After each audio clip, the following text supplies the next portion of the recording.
আসসালামু আলাইকুম international news বাংলায় আপনাদের স্বাগতম। শুরুতে থাকছে শিরোনাম। ইরানে সামরিক হেলিকপ্টার বিধ্বস্ত হয়ে পাইলট সহ নিহত 4। চীন থেকে জাহাজ বিধ্বংসী ক্ষেপণাস্ত্র কেনার দ্বারপ্রান্তে ইরান। বয়সের ভারে অস্থির হয়ে উঠছেন ট্রাম্প। শর্ত রেখে পারমাণবিক চুক্তি করবে ইরান। ইরানিদের দেশের বিরুদ্ধে ষড়যন্ত্রের পথ বাতলে দিল সিআইএ। ইরানের সেনাবাহিনীর একটি হেলিকপ্টার বিধ্বস্ত হয়ে 2 পাইলট সহ 4 জন নিহত হয়েছেন।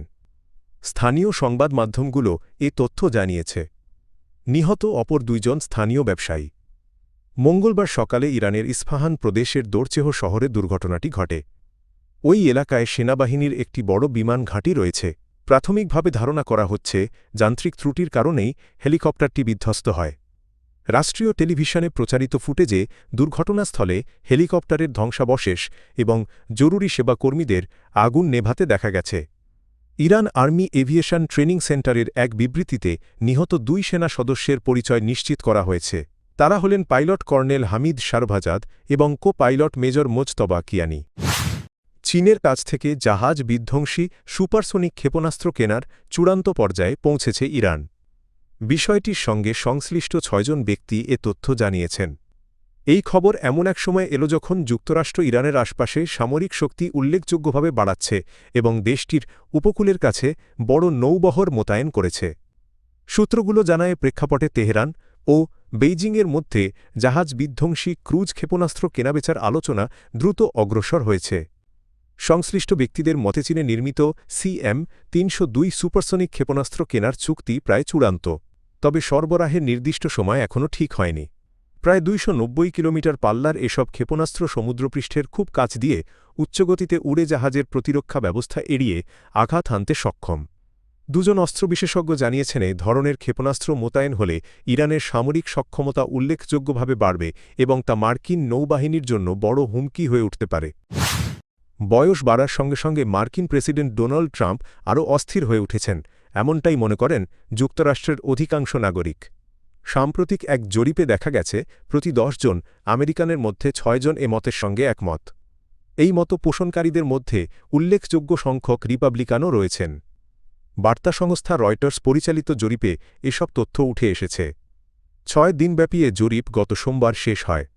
জরিপ প্রকাশের পরদিনই 79 বছর বয়সী প্রেসিডেন্ট ট্রাম্প কংগ্রেসে স্টেট অব দ্য ইউনিয়ন ভাষণ দেওয়ার কথা রয়েছে। জরিপে অংশ নেওয়া 61% উত্তরদাতা বলেছেন বয়স বৃদ্ধির সঙ্গে সঙ্গে ট্রাম্প আরও অস্থির হয়ে উঠেছেন। এদের মধ্যে 89% ডেমোক্র্যাট, 30% রিপাবলিকান এবং 64% ছিলেন স্বতন্ত্র মতাবলম্বী। 18 থেকে 23 ফেব্রুয়ারি পর্যন্ত পরিচালিত এই জরিপে 4638 জন প্রাপ্তবয়স্ক মার্কিনী অংশ নেন। অন্যদিকে ট্রাম্প মানসিকভাবে তীক্ষ্ণ এবং চ্যালেঞ্জ মোকাবিলায় সক্ষম এমন মতো দিয়েছেন জরিপে অংশ নেওয়া 45% মানুষ। তবে 49% এ বক্তব্যের সঙ্গে দ্বিমত পোষণ করেছেন আর 6% এ প্রশ্নে কোনো উত্তর দেননি। ইরানের আশপাশে যুক্তরাষ্ট্রের সামরিক উপস্থিতি বাড়তে থাকায় কূটনৈতিক অবস্থানে আরও কঠোর হচ্ছে তেহরান। দেশটির পররাষ্ট্রমন্ত্রী আব্বাস আরাঘচি বলেছেন শর্ত সাপেক্ষে যুক্তরাষ্ট্রের সঙ্গে পারমাণবিক চুক্তিতে পৌঁছানো সম্ভব, তবে তা অবশ্যই ইরানের ইচ্ছা ও কূটনৈতিক কাঠামোর মধ্যেই হতে হবে। সামাজিক যোগাযোগ মাধ্যম এক্সে দেওয়া এক পোস্টে আরাঘচি বলেন কূটনীতিকে অগ্রাধিকার দেওয়া হলে যুক্তরাষ্ট্রের সঙ্গে একটি চুক্তি সম্ভব। তবে তিনি সতর্ক করে বলেন ইরান কখনোই তার জনগণকে শান্তিপূর্ণ পারমাণবিক প্রযুক্তির সুবিধা থেকে বঞ্চিত করবে না। ইরান জানিয়েছে এর আগে ওমানে যুক্তরাষ্ট্রের সঙ্গে অনুষ্ঠিত আলোচনায় একটি সমঝোতার ভিত্তি তৈরি হয়েছিল। সেই ধারাবাহিকতায় এবার জেনেভায় আবারও আলোচনা বসতে যাচ্ছে।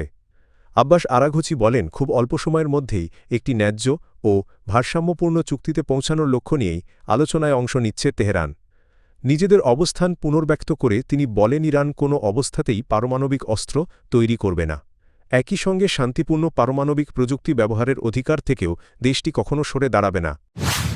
যুক্তরাষ্ট্র ও ইরানের মধ্যে ক্রমবর্ধমান উত্তেজনার মধ্যেই মার্কিন গোয়েন্দা সংস্থা সেন্ট্রাল ইন্টেলিজেন্স এজেন্সি CIA ইরানি নাগরিকদের নিজ দেশের বিরুদ্ধে গুপ্তচর বৃত্তির আহ্বান জানিয়েছে। এমনকি সংস্থাটির সঙ্গে যোগাযোগের উপায়ও প্রকাশ করেছে CIA। তুরস্কের রাষ্ট্র পরিচালিত বার্তা সংস্থা অ্যানাডোলু এজেন্সির প্রতিবেদনে এ তথ্য জানানো হয়। প্রতিবেদনে বলা হয় সিআইএ ইরানিদের উদ্দেশ্যে জানিয়েছে যাদের কাছে সংস্থাটির জন্য আগ্রহী তথ্য রয়েছে বা যারা সিআইএর সঙ্গে কাজ করার মতো দক্ষতা রাখেন তারা যোগাযোগ করতে পারেন। মঙ্গলবার সামাজিক যোগাযোগ মাধ্যম এক্সে ফার্সি ভাষায় দেওয়া এক পোস্টে সিআইএ জানায় হল সেন্ট্রাল ইন্টেলিজেন্স এজেন্সি আপনার কণ্ঠ শুনতে পাচ্ছে এবং আপনাকে সাহায্য করতে চায়। পোস্টটির সঙ্গে সংস্থাটির সঙ্গে নিরাপদে যোগাযোগের নির্দেশনা সংবলিত প্রায় 2 মিনিটের একটি ভিডিও যুক্ত করা হয়। ভিডিওতে ইরানি নাগরিকদের অফিসের কম্পিউটার বা ব্যক্তিগত ফোন ব্যবহার এড়িয়ে ভার্চুয়াল প্রাইভেট নেটওয়ার্ক ভিপিএন অথবা টর নেটওয়ার্ক ব্যবহারের পরামর্শ দেওয়া হয়েছে।